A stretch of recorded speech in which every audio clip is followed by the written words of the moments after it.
Good afternoon or good morning if you're still in Central Time Zone like we are in Nashville. My name is Drew Clark. I'm the CEO of Broadband Breakfast, and welcome to Broadband Breakfast Live Online. And we are truly live, and we are truly online, and we are here in Nashville at Fiber Connect. I'll introduce my guest in just a moment, but I wanted to thank those of you who are with us. It's a special day, a special bonus episode of Broadband Breakfast Live Online. Normally we're every Wednesday at 12 noon Eastern time, but today we are live because we wanted to be on the showroom floor. Technically it doesn't open yet, but you know, there's a lot of activity here, so you never know that by coming here.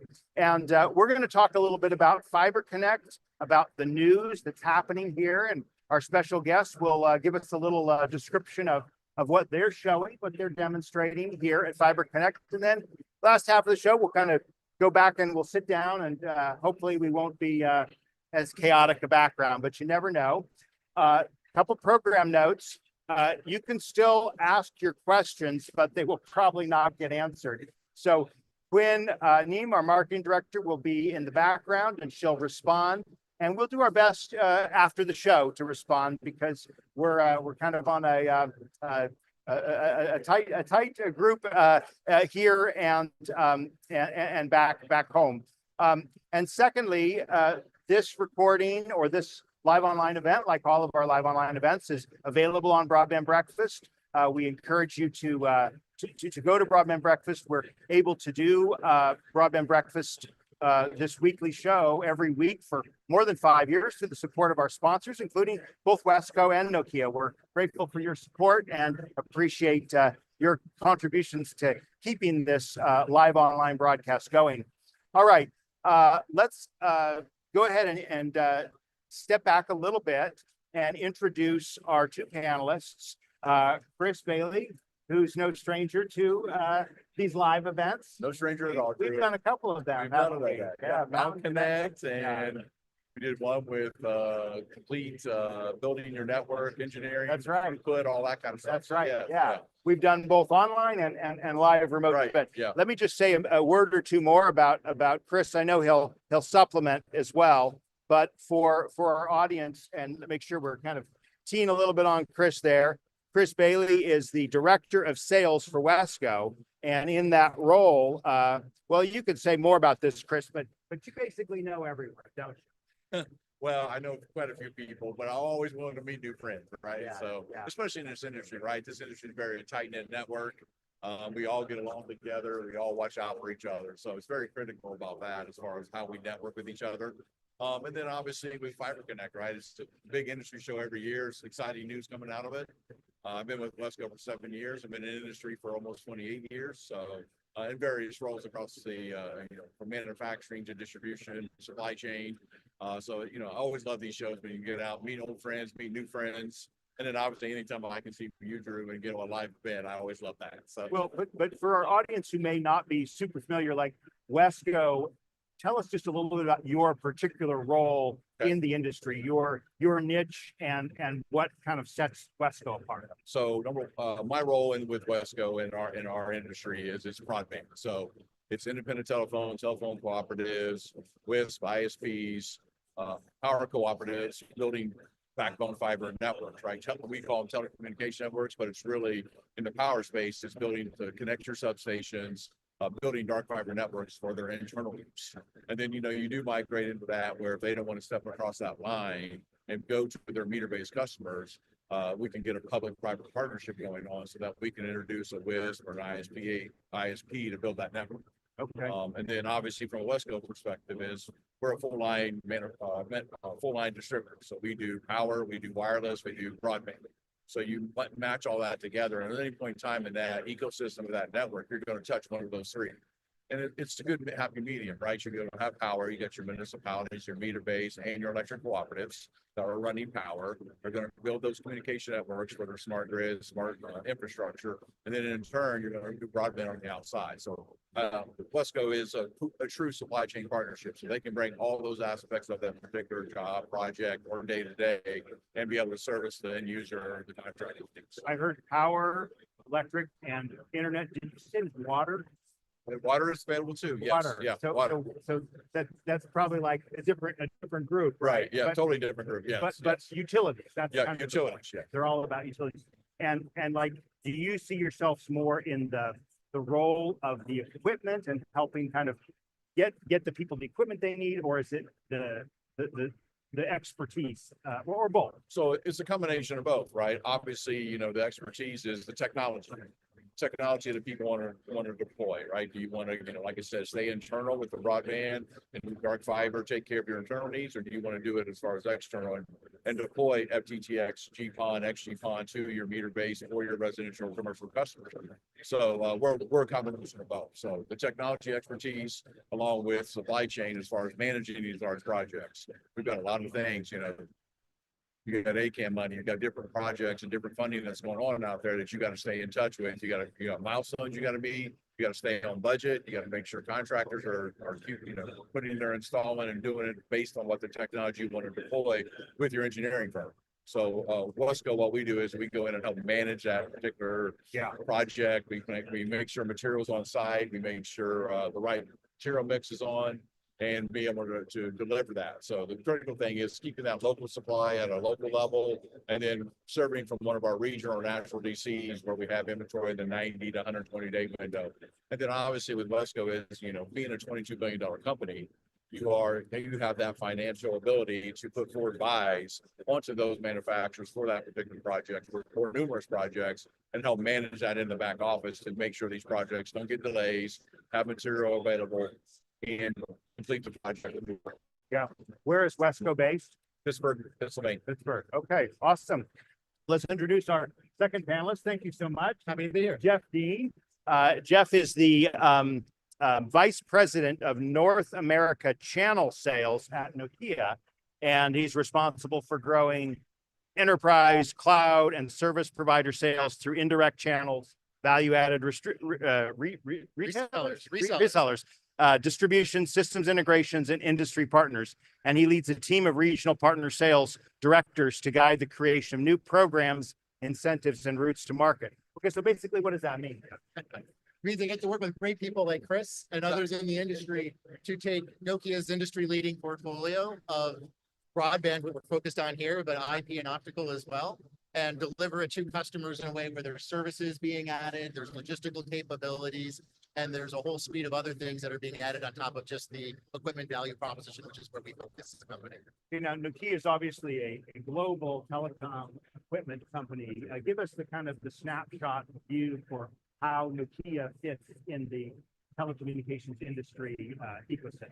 You know, it's probably one of the best kept secrets. The Nokia is the only Western hemisphere based end-to-end provider of wireless, wireline telecommunication technology. So incredibly differentiated in that respect. Again, telling people things that you shouldn't know. You may not know, but you should know, which is we're number one in fiber optic network here in North America. Yeah. We're number one in IP networking here in North America, and globally with our acquisition of Infinera, we now have the broadest and most successful global portfolio in optical as well. So on the network infrastructure, there's nobody who's more trusted in the tier one space than Nokia, and our growth opportunity and where we're really focusing through this distribution focus is making sure that we're capturing all the customers and giving our technology to all the consumers that can take advantage. Broadband, your fiber connect on up. Now, in the last couple of years, there's obviously been a lot of attention on the country of origin of equipment manufacturers with, you know, Huawei, Right. Chinese companies really becoming, basically unable to be used by America and North America, maybe more broadly, maybe many European countries. But how has that impacted you? And not just like those companies, but others. Like, what is the kind of like the thing that makes Nokia, the company that you can go to for all of these things? Well, I think when you have a company that has 160 years of heritage, they've done more than a couple of things right and have the ability to transform themselves. I think there's been a lot of foresight and a very robust supply chain that we've been able to deliver for our customers. And then specific to the broadband market and some of the funding programs that are available, they tend to be complex. They tend to be sometimes confusing. We try to demystify that, but one of the requirements that exists are Build America, Buy America requirements. Oh yeah. And this is a company with, Nokia is a company with deep US roots. the acquisition of Lucent by Alcatel and then Nokia of Alcatel.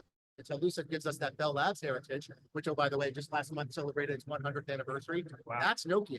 So Nokia has as strong ties to the US-based innovation, but really global innovation. And so we are a global company with deep foundation here in the US, and we're building for the Build America, Buy America requirements in support of BEAD and other programs. Wisconsin, Our Kenosha announcement, we're building ONTs and we're building OLTs. So essentially, we can source it, but we can also deliver against those government funding with US-based manufacturing and design. Now I've gone to a fair bit of broadband shows, wireline or fiber shows like this one. I've also been to wireless shows, and I see Nokia everywhere. So like, what do you say to a person who says, well, are you a wireless or a wired company? Like, just that's kind of my last question for you. That's a great question. I'm glad you didn't ask, are we a phone company? Right. We are not a phone company. Right. We're a phone company. It was a great business for us. We did exit that at a really good time.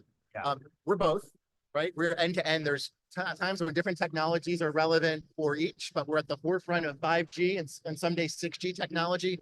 But network infrastructure is the team that I spend most of my time working with and focused on. And that is, I think, where you're going to see the greatest level of innovation for us, particularly in North America. It's going to be on the wireline side across optical networking, optics and transport systems, and IP, where we have a very fantastic portfolio. Wonderful. So let me just kind of check in and see how are we doing on the audio for watching.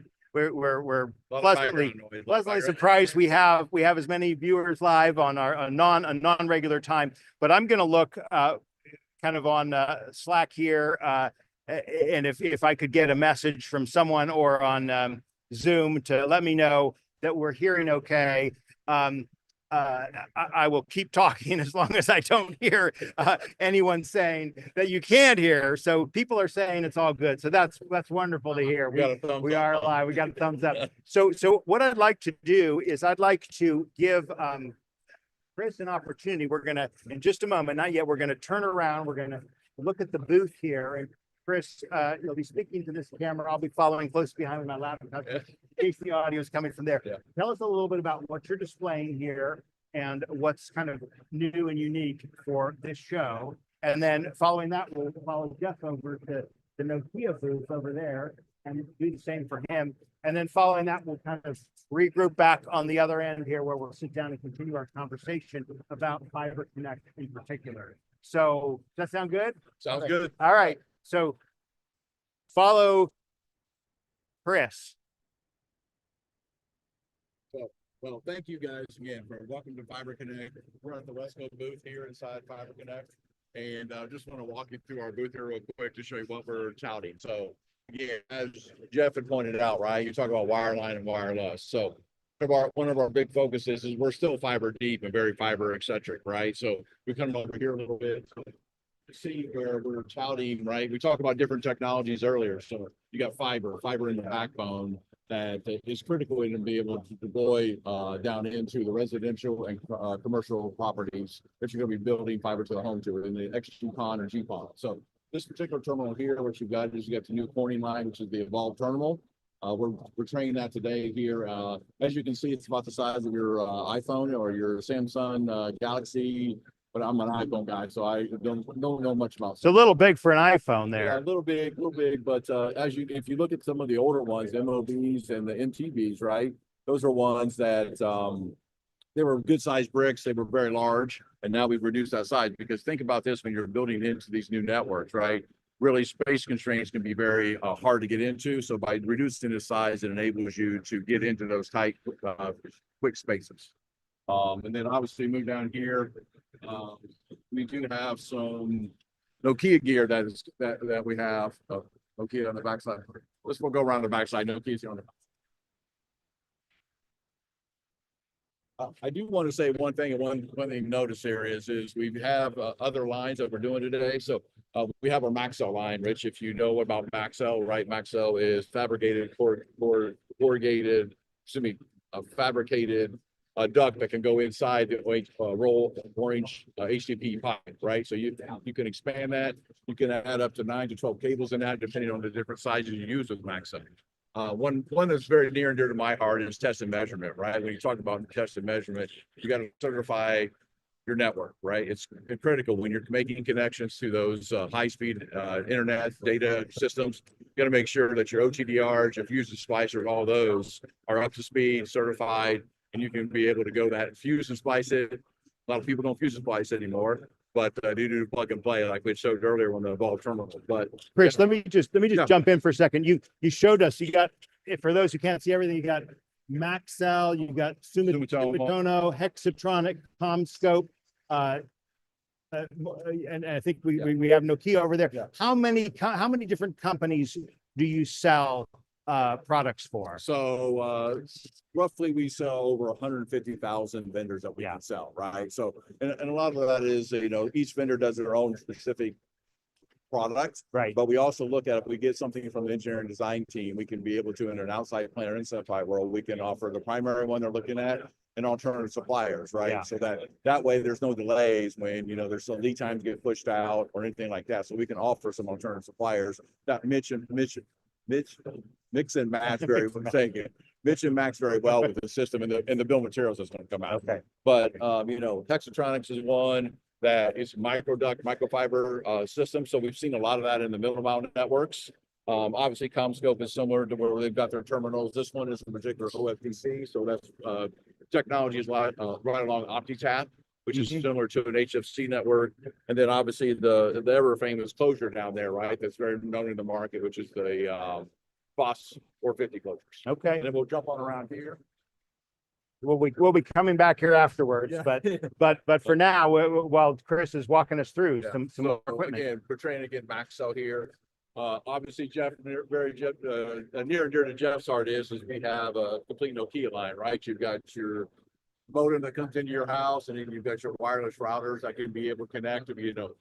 Comes into an ONT on the side of the house, and then there you plug into here. Now you have access to your whole network, right? If you're like me, I've got 25 devices connected to my Wi-Fi network. So, and then we're talking about transitional, which is free space optics. Think about this in some of those areas where we have problems with right-of-way issues, getting across railroads, those kind of things. DOT, you can use this particular one. It's a point-to-point laser that will be, you can go and get across those areas, bring fiber to that one side, shoot it across and pick it up on the other side. And that way you don't have to worry about permitting, or it could be a temporary fix in regards to getting permitting right away with your DOT or railroads. And then obviously we have the Corning Eclipse term cassette down here at the bottom for your inside plant world, right? Yeah. When you're putting fiber in on an outside plant, you got to have some place to terminate. Where you're terminating it, you're terminating obviously in this particular fiber distribution panel, which you can put it in a rack system, 2 posts, and then you can be able to go out there and get your internet going with the Nokia product. Let me ask a question for both Yeah. Chris and Jeff, and then we'll follow Jeff over to the booth and just kind of step on in the view here. So like if I'm a provider and I need to do a fiber build, am I going to go primarily to Wesco or primarily to Nokia? How do you two guys work together when a provider says, I've got a fiber build I need to do? So traditionally, how we do it is we go and talk to the provider. What kind of technology, where they're going, what network do they want to build, right? So do they want to go into a PON network? They want to go into a GPON network? And then obviously that's where we partner with Jeff and Nokia, and we go in and talk to them about IP routing. That's a critical piece. We got to be able to, have these OLTs and ONTs talk to each other, which is critical, right? So you get the IP routing side, and then from there, we'll decide how they want to do the split. Are they going to serve 32 homes, 64 homes? And then we'll do the technology based on the technology we want to deploy. Right. And so I think, we're part of those conversations up front as well with the provider. They ultimately guide all of this, but they do have their own in-house experts, and they sometimes consult with outside engineering firms as well. And then they reach out and work with us. I would say it's very much hand to hand. The beauty of what Wesco offers is 150,000 different vendors. Can you imagine that? Obviously the electronics is a really, really important part, but all has to feed in, and you can look at the construction equipment around here as well. There's a lot too operating a network, and we're an important piece, but just a piece of a much more complex system. You got a lot of things going on, right? You got your electronics, you got routing, you got your outside plant, your inside plant, where you're terminating it, you got your engineering firms, you got contractors, right? And then with your general contractors, you got subs. So you got to make sure everybody's on the same page when you're talking to this ecosystem. It's very critical, right? Yeah. Because you got to make sure everybody's on board. You got to make sure we got the right inventory position. we're paying attention to lead times, and we're really driving back so that we're meeting those milestones for the project. But when you're talking about services and speeds and feeds and what the marketable elements are, that is the place where the active electronics are key. So when we get to the Nokia booth, we'll talk a little bit about that, because that is a really important part of what product line management marketers are actually thinking. And it's what the consumer ends up buying. They're buying a speed at a price with a set of features. Well, let's make that move. That's Chris, a great thank you. transition, right? We're gonna crawl over to the Nokia booth. So Oh, we're right you, on, you we're lead the way, right yeah, on this way. so that we can see where we're going here. And Jeff, we're just walking along the floor here. It's hard to spot this, but we'll find a place we can stand and Yeah, and it's not see. so busy right now, but you can see this beautiful light screen up here guiding people over to the booth. Here. It's about to open. The floor's about to open in like 20 minutes here. But you wouldn't, like I said earlier, you wouldn't know that, right? There's a lot of people out here already. So This is very good. This is the Nokia presence here at Fiber Connect, and we're super happy here to be hosting Broadband Breakfast, the afternoon edition on the East Coast, here with you, Drew. So again, we talked a little bit earlier already about Nokia and your role in the marketplace. But what do you show when you come here to Fiber Connect? Like, what are the things that are most top of mind for Nokia, and of course for your customers, potential customers here? So in aggregate, you're not going to see it as a viewer at home yet. This is the internet, except it's not really the internet, right? The internet is how you experience this. These are all the things that are the building blocks for the internet. And in our booth example today, we're starting with the devices. You can see an amazing wall of different flavors of devices that most consumers won't know about. But if you're an operator looking to select a network, you want to understand what speed of broadband that you're going to have, what type of connection you're going to have, and even whether it's wireless. So we have fixed wireless access connected to a T-Mo radio right now, a Nokia T-Mo radio, and it's providing the broadband for this entire booth. And it's actually, we're at basically a fiber show, and we're actually doing fixed wireless access to deliver it. But then across this portfolio, you've got Wi-Fi 6, you've got Wi-Fi 7, you've got 10 gig, 25 gig, even 50 and 100 gig. And that's something that we'll talk about a little bit later that we're super excited about. We're building the network of the future today with an upgrade path. But this is what the consumer is going to see in their home, one of these devices. And then, as my kids like to call it, the Wi-Fi is working or it's not working. They don't understand that there's actually a network behind it. It's this device right here. Now, we just had a story on Broadband Breakfast about your 25 gigabit line card. Yep. What is that? And is that on display here? It is on display. We can go right over to let's do it. Let's do it. Let's go take a look at the card. So the card's even better than a 25 gig card. So this again is the internet. We have the IP layer. We have the passive optical systems right here. And then we have the pluggables that are actually through these line cards delivering 10 gig, 25 gig, and on the same card, wait for it, 50 gigs. So we're talking, you can sense the excitement, but you want to talk about investment proof. That line card right there does all of those speeds in a single place. So if you're an operator, you deploy this once. Most operators are going with 10 and 25 gig services. Let's say you have a 10 gig service. That really is a sweet spot for much of the market. And you want to 5 years from now deploy 50 gig. Switch out the optics, plug a new one in, switch out the device at the home, and now you've upgraded without a truck roll, without anything else.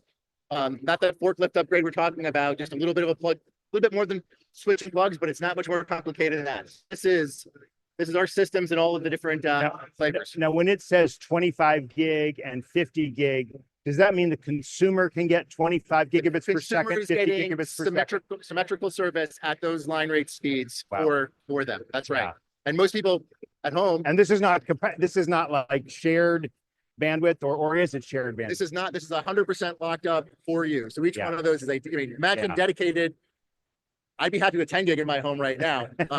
I've got 1 gig service and it's fantastic, but I'm bumping up against the top of that. But if I were to have 10 or the opportunity to have 25, but some of the telehealth or, entertainment, virtual reality, augmented reality, it's a real game changer to have what feels like unlimited bandwidth. It's clearly not, but it's a lot of headroom. This is probably not the spot for us to go into like the home issues, right? Like making sure your routers in the home are working. Does Nokia sell those? Is that what we were looking at We over were there? looking at those as well. Yeah. So those routers over there, and importantly, you have to manage something like this with the management system. Right. So we got someone doing a demo right over here of our Alto Plano management system. Mhm. And then next to that is Corteca, which is our everything from our hardware, device management, software, and then it's actually an application marketplace as well. So all of that for that in-home experience.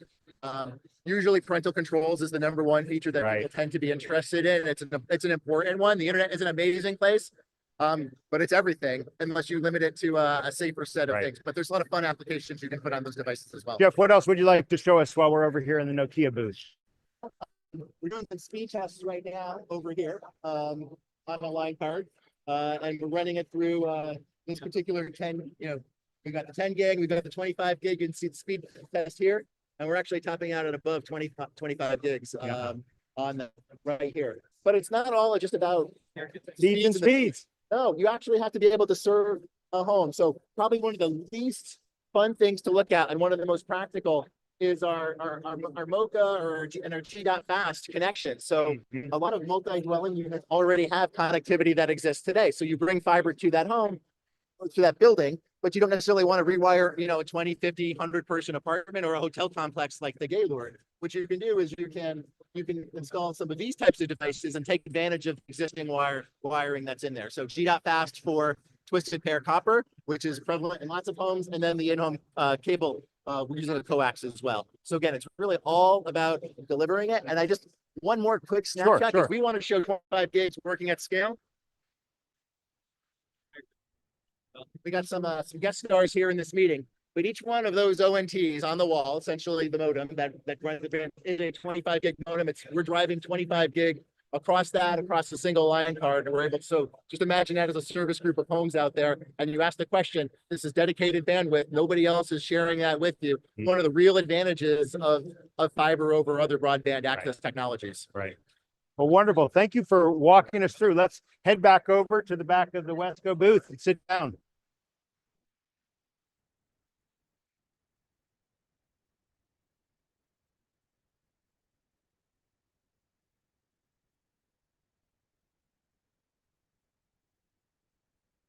So it doesn't appear to be any slower a show. No.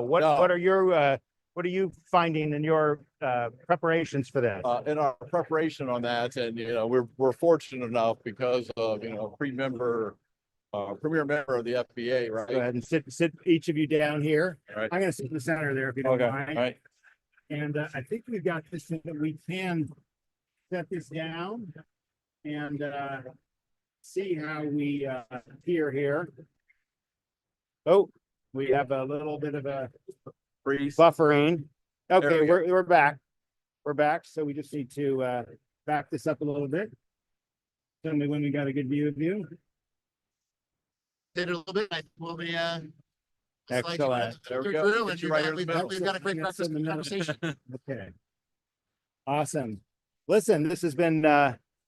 We're only halfway through, right? Right.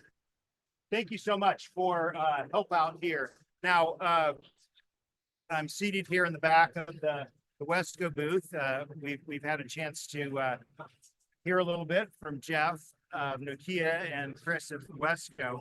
Let's talk a little bit about Fiber Connect, the one we're in, and really what you're hearing at the show. The show just opened, and like technically the floor hasn't opened yet.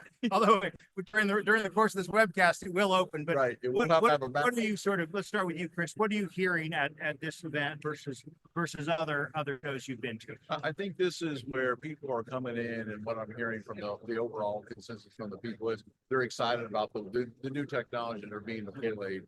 We talk about 25G, right? What's the next step? 50G. And, it's the way to be able to get that. Because think about this, in the next probably 5 to 10 years, we'll need those 2 gig. We'll need 10 gigs at home because of devices, connected devices in our home. Right. So I think the buzz is that we're still very fiber deep. We're still starting to see getting down to those rural areas to build those underserved areas.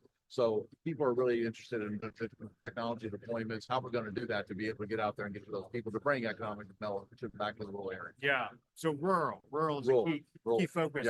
Yeah. you're gonna turn Jeff, but I'm gonna adjust the camera a little bit so Yeah. we have a little better picture of Jeff. So go ahead and tell us what you're hearing and some of the things you're you know, Yeah. preparing for to talk about here. Yeah, I would use the one word that you used already, rural, right? That is where the broadband opportunity is right now. More than 50% of US homes have broadband passings. Right. The percentage that don't tend to be those underserved or unserved markets tend to be in more rural places. So making sure that whether it's through government funding, but there's a lot of non-government funded, just venture funded, or operators themselves saying, hey, there's a business opportunity for me to add additional customers. I want to capture them. I want to serve them, and I want to give them access to the internet the way that everyone else gets to know it. So it is really all about rural and expansion and getting the rest of the people connected. So you're probably down here and preparing for people coming in, but up at the showroom or the audience, the ballrooms, Senator Marsh from Blackburn, Republican of Tennessee spoke a little bit earlier. There was a session on rural, this is kind of this point that Catherine DeWitt of Pew Trusts led, and an hour from now, there's actually two sessions this afternoon with state broadband authorities. And I should mention, we're in the middle, I probably should mention this earlier, we have an event coming up on Thursday, June 12th. So that's about 9 days from now, 10 days from now. We are looking forward to welcoming you in person to Washington, D.C. We will also live stream it as well. And that topic is the Speeding BEAD Summit. BEAD being the old name, but still the acronym that's being used for the Broadband Equity Access and Deployment Program. Now that obviously is a big thing on many people's minds.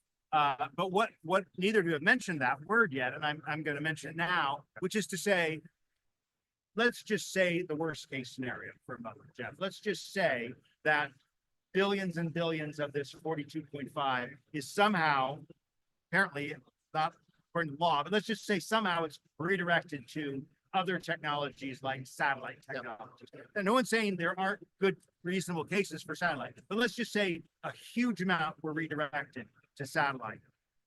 How would that impact each of your companies? How would that impact the industry in your opinion? Well, I think we've already been impacted based on the buildup towards such a program. I think there's a lot of very economical broadband projects that are currently on pause because they're sort of on that borderline of what that economic cost is. And if you get funding, you're able then to deliver that service at a lower cost and to deploy it and more economically, and that's good for the operator. It's good for the communities. There still is $60 million of non-BEAD related. Well, this is what I wanted you to talk about. So talk about that. So you have ACAM, you have CAF, you have the two large. We don't like to say acronyms. We like to spell it with both the R. The Advanced Connect America Fund, Mechanism. ACAM. Yeah. And CAF is Connect America Fund, and there's Advanced Connect America Fund. On top of that, there's probably a plus, there's probably a version 2. We have a lot of experts on that. All we know is that there's dollar after dollar after dollar. The two RDOF funds, the Rural Digital Opportunity Fund, is the one that I look at most. Those funds all have been allocated. There's some interesting things. Again, unintended consequences sometimes of government involvement in funding programs.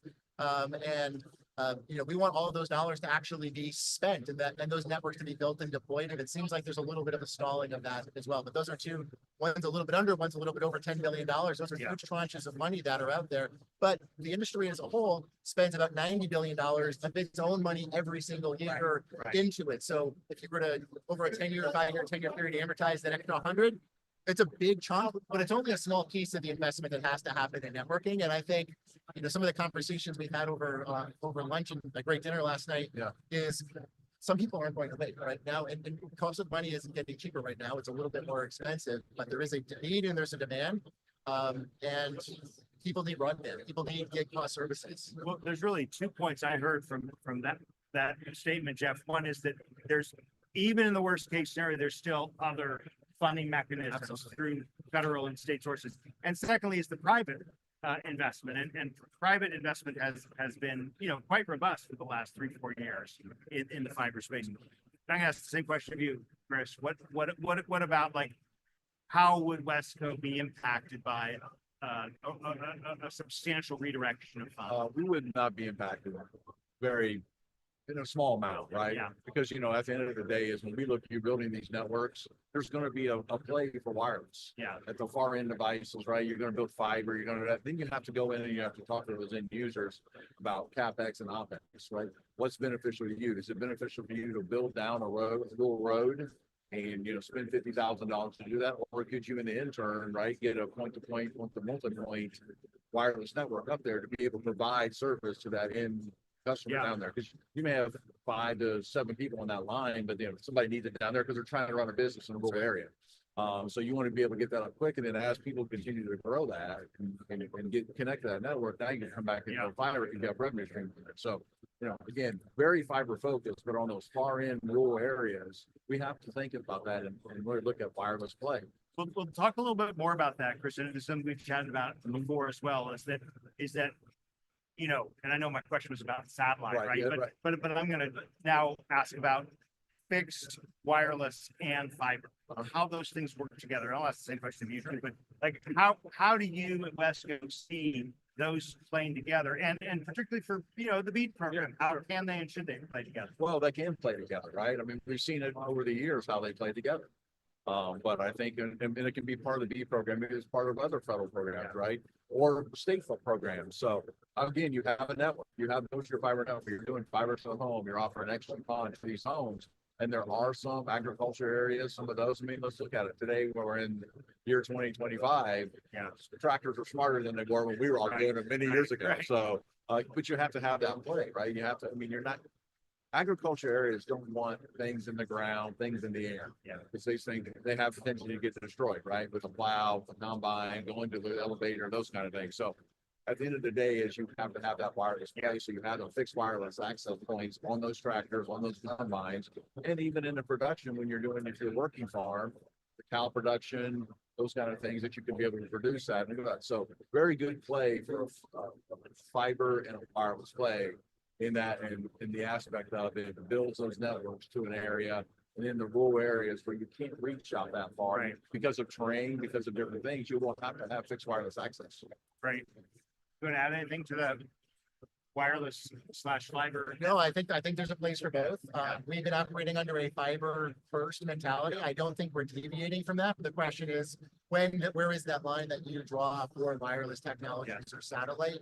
And, you know, I only hope that the policy people that are looking at it aren't looking for a one size fits all in the United States. They really need to be looking at a state level, and even within counties, and figuring out where that cost. And that's, Sorry, we know, right? We built these networks for a long time. They're not cookie cutter approaches. That's what we need to understand is, you know, when we're talking to engineering firms, we're talking about, it's like I said earlier, when Jeff did, talk about technology. We got to look at what is the best economical way for these people that are getting funding. We talk about funding, we talk about private equity, we talk about self-funding.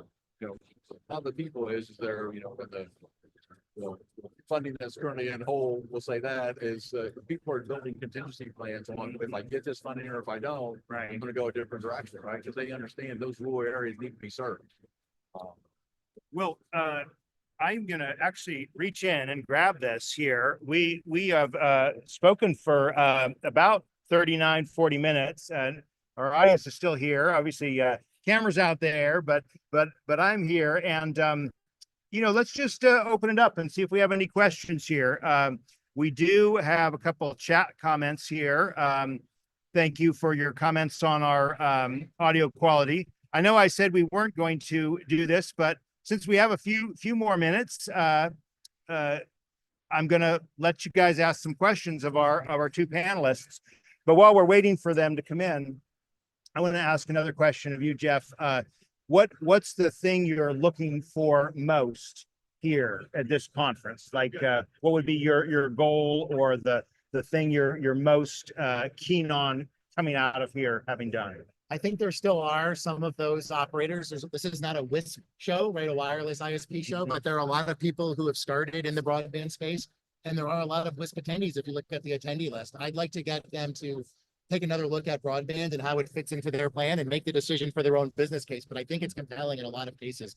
So I'm looking forward to, you know, working with those operators that are looking to deliver broadband in a place that's never been delivered before. Wireline, you know, 10 gigs, you know, 10 gig service, 25 gig service. Yeah, it was probably 3 or 4 years ago. I started, you know, going to I've been going to WISPA and this show for longer, but at the show, I started to hear them talking more and more about fiber, right? And then you come here and like I said, there's wireless points. So there's really a huge convergence in the industry that's continuing, and there's nothing sort of They're in the stopping or broadband slowing that down. business, Yeah. and that's what they sell. And it doesn't matter what the technology is on the other side from the consumers, but the speed does and the experience. And that's where I the think you decisions hit a have to be good made. point there, right? Is just that, we've been doing this for what, 15 years, Fiber Connect, and every year I see new customer names on the list. And that's the ones we want to be reaching out to talk to them about what you're doing, right? Are you strictly now, an unlicensed WISP, or are you're looking to do something different? You're looking to go in and start building fiber networks and start growing your footprint outside of those areas that are in the rural areas. So I agree with you, Jeff, right? It's always good to connect with current customers, always good, because you want to talk to them and see what technology they're wanting to deploy if they're moving to 10G or 25G. But the other piece is the new ones that are coming in that are wanting to get into educational experience with this conference offers. Yeah. We have our first question. Thank you so much. Shaima Sado, what do you say to the people who are worried about having so much infrastructure underground when we talk about fiber? And interestingly, we actually had a show about 10 days ago, a week and a half ago, on underground issues and safety issues and E11 systems. Keep saying that, 811 systems. Any thoughts on that, Jeff, about people who are concerned about underground infrastructure? I think it's an interesting question. I wish I attended that conference. I probably would have an even more enlightened perspective, but just from the customers and operators that I talk to, there's always a decision between running aerial fiber and embedded in the ground fiber. Putting it in the ground has adds more expense, but has a lot of advantages in windswept and storm ridden areas. But it's a lot more time to repair. To the question about safety, I think we have electrical lines and we have natural gas lines in the ground today, and we have, I think, robust protocols. So I personally haven't had a lot of exposure. People have had very serious long-term questions about that outside of the way that we're currently managing it today. Yeah. How about, do you want to add anything to that? The critical thing is call 811, right? Yeah. Locate your underground utility. Yeah. That's the critical thing, right? But no, I think at the end of the day, I think, to Jeff's point is it's more costly to build an underground. But if you look at it, it's not impacted by weather, right? I mean, yeah, floods, we do have that in case, but tornadoes, ice, windstorms, those kind of things. Underground is pretty much secure, a secure technology to deploy. We do have those occasional ones where, like you said, we have gas lines, we have water lines, power lines, and obviously those are things we don't want to mess with because that disrupts the whole residential neighborhood, those kind of stuff. But and safety is always a critical thing, right? When you're opening up ditches, you got to make sure you get the proper grounding in there so no one gets electrocuted. But no, I underground, I think the infrastructure is there. You're starting to see a lot more areas being built out that, you're starting to see those municipalities, city ofs, those kind of things starting to require that in their new construction and being underground. We have another question from Rita Habib. Can we get a view of product shortages and bottlenecks given the influx of BEAD funding projects coming in? So, I mean, obviously, we come out of the pandemic, we had a short lead times. Most people had excess inventory.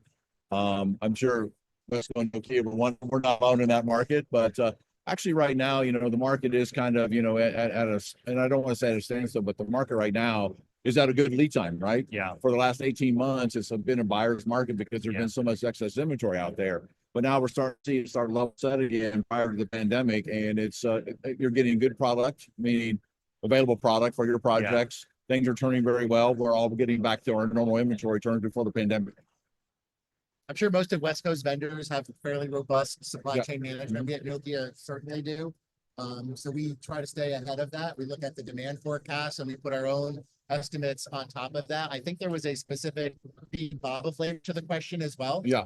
Go ahead. Talk about that. Because we do have to peel out the demand forecast there because an ONT made anywhere is different than an ONT made in the United States. And there's a subset of the SKUs that are available for that until that really begins to ramp up. But we're right now, and we're beginning to massively scale production and build our own internal inventories, and then we want to distribute that to some of our partners that are in a position to fulfill that for end customers. But we're in a really good spot right now. Yeah. I mean, the industry's in a great spot. Yeah. Well, an excellent point about, you've basically done a lot to make sure you can build the fiber equipment in America in compliance with those. And so, I'm sure you're eager to see those be part of the BEAT program.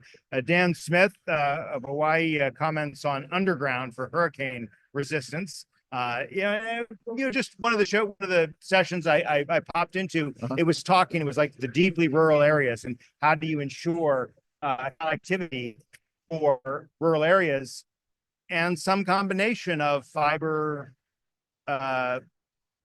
wireless and low Earth orbit satellites. And the thing about fiber is you could just, set it and forget it. Right? All right, at least that's what some people say, right? Do either of you have any additional thoughts on providers are going to go overground if it's cost effective, presumably, right? But there are some benefits to going underground. Yeah, but you got to understand when you're going area, right? Yeah. You got to make ready. You got right away. There's permitting issues that you got to factor in on who owns the poles, how many pole attachments do you see? There's factors in that. Whereas underground, right? Call 811. You figure, you don't have the wind, the trees. Wildfires have been a real issue in a lot of rural areas. There's pluses and minuses to all that, right? In underground, you got to look at the soil. They do soil testing. You got to look at an environmental piece of it. In addition to that, you got to look, hey, are you going to have to do some blasting? Are you going to go into mountainous areas? I mean, you got to really, when you're talking to your engineering firm, you got to really focus on that and really drive that back to see what is the best benefit. Yeah. But that's the answer, right? The operator working with your engineering firm and us presenting all the options to them as well. Yeah, right. Because there is a cost structure to that. So we'll give another minute or so to people to give any final questions. What I'd love to ask each of you is what are you looking forward to seeing in Nashville outside of Fiber Connect, Chris? Well, obviously, the Johnny Cash Museum's here, so I'd always like to go down in that. That's my era of music, so I'd like to go there. But it's a beautiful city, and we were talking about it last night at dinner. Over the last 5 to 7 years, how much it's grown. Because you remember when you used to come in here, all you saw was the AT&T building. Well, now you can't see the AT&T building from the skyline. So it's this the growing area going down by the river. Bridgestone Arena, just the total history here is phenomenal. Yeah. How about you? It's more about an experience. It's actually been 20 years since I've been to Nashville. Oh, wow. It's changed a lot. Yeah. But I know Printer's Alley is still here. And I know there's a small bar with a great singer and a good vibe. And I'll know it when I see it. That's what I'm looking What forward is to. Printer's Alley for? It's just a section of downtown that has a little bit of nightlife. And I think it's authentic and it's real. And it's Nashville the way it should be. Yep, the way it should be. Well, we're going to go ahead and wrap, give each of our two panelists any final thoughts you want to share about what's the vibe like here at Fiber Connect and what you kind of looking forward to in the next year. So vibe here, it seems electric, right? You can already hear the buzz going around on the show floor. A lot of vendors are starting to get filled up, but really want to accomplish, like I said, new customers and talking to our existing customers, right? Always have that bridge between current and new customers as far as what their success stories are. We're not starting from scratch and building this. Yeah. I also want to add one other thing. We obviously have a booth crawl today here at the Wesco with Nokia and booth 325. Come by and see us. Be more than happy to enter your name into a drawing and have some refreshments with you. If you're here in Nashville and part of this, obviously you got to see it today. It's happening today. But if you do see this will be live right away. Please come by booth 325. Yep. And what is the time period? It is, I starts at believe, 1. Is that right? Yeah, 1 Central Time. 1 Central Time to 5. 5, and you're gonna crawl from booth to booth, right? Not literally, right? We got your little scorecard. You go walk around to the Nokia, the Corning booth, the Maxell booth, and our booth, and we've got other vendors involved in that. Wonderful. Thanks for highlighting that, Chris. Final thoughts, Jeff. Final thoughts. Well, I just think the hype is over. Like the fiber era is here. This is a group of people. Like we're in execution mode now, and it is a fully optimistic, fully committed, and regardless of the funding sources, largely funded program. It is just like this is the next 10 years of investment happening right now, and the wait is over. So I'm excited. I'm motivated, and it's not hype. It's real, and that makes me feel fantastic. Well, on behalf of Chris Bailey of Wesco and Jeff Dean of Nokia, I'm Drew Clark with Broadband Breakfast. We will see you on Wednesday at 12 noon. I'll still be in Nashville, but it'll be a different topic and we'll be more traditional format. It's been a pleasure to be with you. Have a great day.